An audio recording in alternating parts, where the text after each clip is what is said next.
ಒಂದು ನಾನು ಕೇಳ್ತಿರೋದು, ಒಂದು ನಮ್ಮ ತಾತ ಪುಟ್ಟಸ್ವಾಮಿಗೌಡ್ರು ತಾತ ಒಳ್ಳೆ ಅಭಿವೃದ್ಧಿ ಮಾಡಿದ್ದಾರೆ. ಅದು ನಾನು ವೈಯಕ್ತಿಕವಾಗಿ ಹೇಳೋಕ್ಕೆ ಇಷ್ಟಪಡಲ್ಲ, ಮನೇಲಿಂದ ಹೇಳಿದ್ದಾರೆ ಅಂತಲ್ಲ. ಜನಗಳಿಗೆ ಡೋರ್ ಟು ಡೋರ್ ನಾನು ಕ್ಯಾನ್ವಾಸ್ ಮಾಡ್ಬೇಕಾದ್ರೆ ಜನಗಳು ಹೇಳಿದ್ದು ಪ್ರತಿಯೊಬ್ಬರು ಒಬ್ಬೊಬ್ಬರು ಹೇಳಿದ್ರು, ನಮಗೆ ಊಟ ಕೊಟ್ಟ ದಣಿಗಳು ಅಂತ, ಎಷ್ಟೊಂದು ಜನಕ್ಕೆ ಕೆಲಸ ಕೊಡಿಸಿದ್ದಾರೆ. ಆಮೇಲೆ ಅವರು ಕಾರ್ಯಕರ್ತರದು ಪುಟ್ಟಸ್ವಾಮಿಗೌಡ್ರಿಗೋಸ್ಕರ ಅವ್ರ ಜೀವನನೇ ಮೀಸಲಾತಿ ಮಾಡಿ, ಅದು ನನಗೆ ತುಂಬ ಖುಷಿ ಆಯಿತು.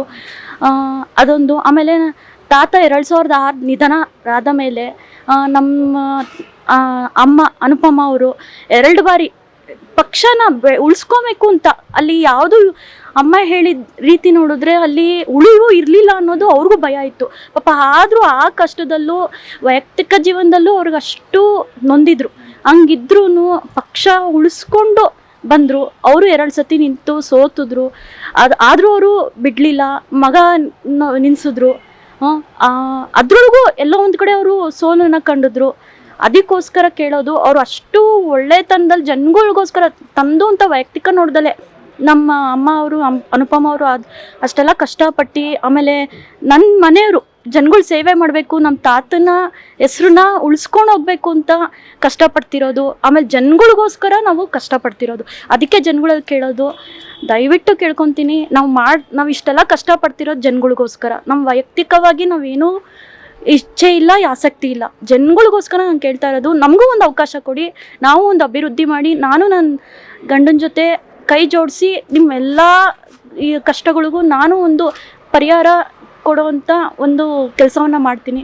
ಇಷ್ಟೇ ನಾನು ಜನಗಳಿಗೆ ಕೇಳ್ಕೊಳ್ಳೋದು, ಒಂದು ಅವಕಾಶ ಕೊಡಿ ಅಂತ ನಾನು ಕೇಳ್ಕೊಳ್ತೀನಿ. ಶ್ರೇಯಸ್ ಅವರಿಗೆ ಯಾವ ಕಾರಣಕ್ಕೆ ವೋಟ್ ಕೊಡಬೇಕು? ಒಂದು, ಅವ್ರಿಗೆ ಜನ ಸೇವೆ ಮಾಡಬೇಕು ಅನ್ನೋದು ತುಂಬ ಆಸಕ್ತಿ ಇದೆ. 2ದು, ವೈಯಕ್ತಿಕವಾಗಿ ಒಳ್ಳೆ ವ್ಯಕ್ತಿ. ಅದರಿಂದ ಅವ್ರಿಗೆಲ್ಲಿ, ಆಮೇಲೆ ಜನಗಳಿಗೋಸ್ಕರ ನಾನು ಇದು ಏನಾದರೂ ಮಾಡಬೇಕು ಅನ್ನೋದು ತುಂಬ ಹಠ ಇದೆ. ಅದಕ್ಕೋಸ್ಕರ ಅವ್ರಿಗೆ ಓಟನ್ನು ಕೊಡಿ ಅಂತ ನಾನು ಕೇಳ್ತಾ ಇದ್ದೀನಿ. ಮದುವೆ ಆಗಿ 1.5 ವರ್ಷ ಆಯ್ತು. ಹೌದು.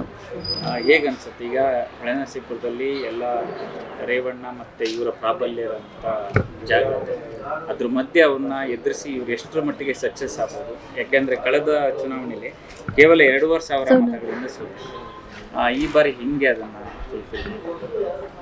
ನಾನು ಅದ್ರ ಬಗ್ಗೆ ನಂಗೆ ಅಷ್ಟು ಗೊತ್ತಿಲ್ಲ, ನಾನು ಹೇಳೋಕ್ಕೆ ಇಷ್ಟಪಡಲ್ಲ. ಒಂದೇನಂದರೆ, ಜನಗಳಲ್ಲಿ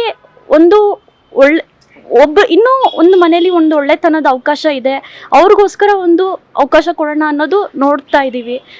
ಒಂದು ಒಳ್ಳೆತನಕ್ಕೆ ದಾರಿ ತೋರಿಸೋಣ ಅನ್ನೋದು ಅದು ಮೋಸ್ಟ್ಲಿ ಜನಗಳಲ್ಲಿ ಅದರಿಂದ ಅನಿಸುತ್ತೆ ನಮಗೆ ಒಂದು ಅವಕಾಶ ಕೊಡ್ತಿದ್ದಾರೆ. ಈ ಸತಿನೂ ಅಂದ್ಕೊಂಡಿದ್ದೀನಿ, ಅದಕ್ಕಿಂತಲೂ ಹೆಚ್ಚಾಗಿ ನಮ್ಮ ಜನ ಬೆಂಬಲಿಸ್ತಾರೆ ಅಂತಲೂ ಗೊತ್ತು. ನಾನು ಬೇಲೂರಿಗೆ ಹೋಗಿದ್ದೆ, ಆಮೇಲೆ ಹಾಸನ್ಗೆ ಹೋಗಿದ್ದೆ. ಹೊಳೆನರಸೀಪುರ ಟೌನಲ್ಲಿ ಡೋರ್ ಟು ಡೋರ್ ಕ್ಯಾನ್ವಾಸ್ ಮಾಡ್ತಾ ಇದ್ದೀನಿ. ಎಲ್ಲ ಚೆನ್ನಾಗಿ ಅಭಿಪ್ರಾಯ ಇದೆ, ಖುಷಿ ಆಗುತ್ತೆ. ಆಮೇಲೆ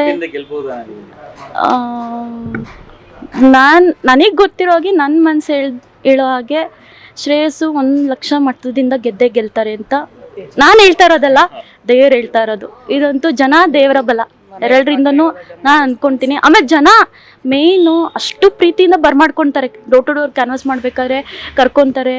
ಅವ್ರಿಗೂ ಇಷ್ಟ ಆಗುತ್ತೆ, ನಮ್ಮ ಮನೆ ಮಗಳಾಗಿ ಆ ಹುಡುಗಿ ಒಂದು ಓಟ್ ಕೇಳ್ತಿದ್ಯಲ್ಲ ಅಂತ ಅವರು ಖುಷಿ ಪಡ್ತಾರೆ. ಅದು ನನಗೆ ತುಂಬ ಖುಷಿ ಆಯಿತು. ಮೇನ್ ನಾನು ಜನಗಳು ಖುಷಿ ಪಡ್ತೀನಿ.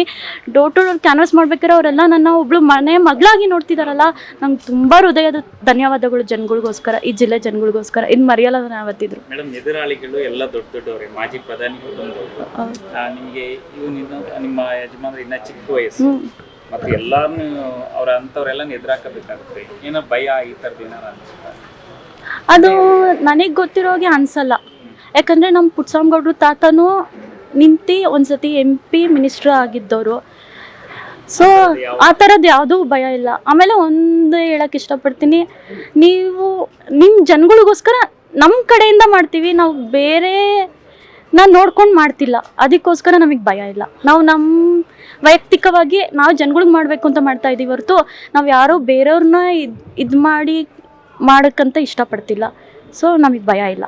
ಈಗ ಒಬ್ಬ ಪತ್ನಿಯಾಗಿ ಅವರು ಇಡೀ ದಿನ ಅವರು ಹೆಚ್ಚು ಕಡಿಮೆ 3 hours ಅಷ್ಟೇನೋ ಬಹುಶಃ ಸಿಗೋದು.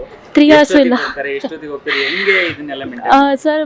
ಸುಳ್ಳೆ ನಿಜ ಹೇಳಬೇಕು ಅಂದರೆ ಪಾಪ ಸುಳ್ಳು ಹೇಳೋದಲ್ಲ, ನಾನು ಸಾಥ್ ಕೊಡ್ತಾ ಇದ್ದೀನಿ.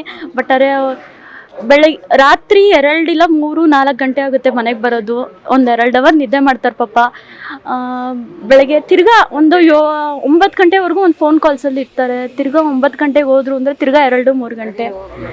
ನಿಜವಾಗ್ಲೂ ಗ್ರೇಟ್ ಅನ್ಸುತ್ತೆ ನಮ್ಮ ಮನೆಯವ್ರನ್ನ. ಆ ಏಜಲ್ಲೂ ಇಷ್ಟೆಲ್ಲ ನಿಭಾಯಿಸ್ಕೊಂಡು ಒಬ್ಬರೇ ಪ್ರತಿಯೊಂದು ಮಾಡ್ತಿರೋದು. ಇದು ನಿಜವಾಗ್ಲೂ ನಂಗೆ ಅದೃಷ್ಟ, ನೋಡೋಕ್ಕೂ ನನಗೆ ಅದೃಷ್ಟ ಅನಿಸುತ್ತೆ. ಅವ್ರು ಕಷ್ಟಪಡ್ತಾ ಇರೋದು ನನಗೆ ತುಂಬ ಖುಷಿ ಆಯಿತು. Thank you sir. ಎಲ್ಲ ಮಾಧ್ಯಮದವ್ರಿಗೂ ಕೇಳೋದು ಇಷ್ಟೇ, ಸಹಕಾರ ಕೊಡಿ, ನಮಗೂ ಒಂದು ಅವಕಾಶ ಮಾಡಿಕೊಡಿ ಅಂತ ಜನಗಳಲ್ಲೂ ನಾನು ಕೇಳೋದಿಷ್ಟೇ, ಒಂದು ಅವಕಾಶ ಕೊಡಿ ಅಷ್ಟೇ. ಧನ್ಯವಾದಗಳು.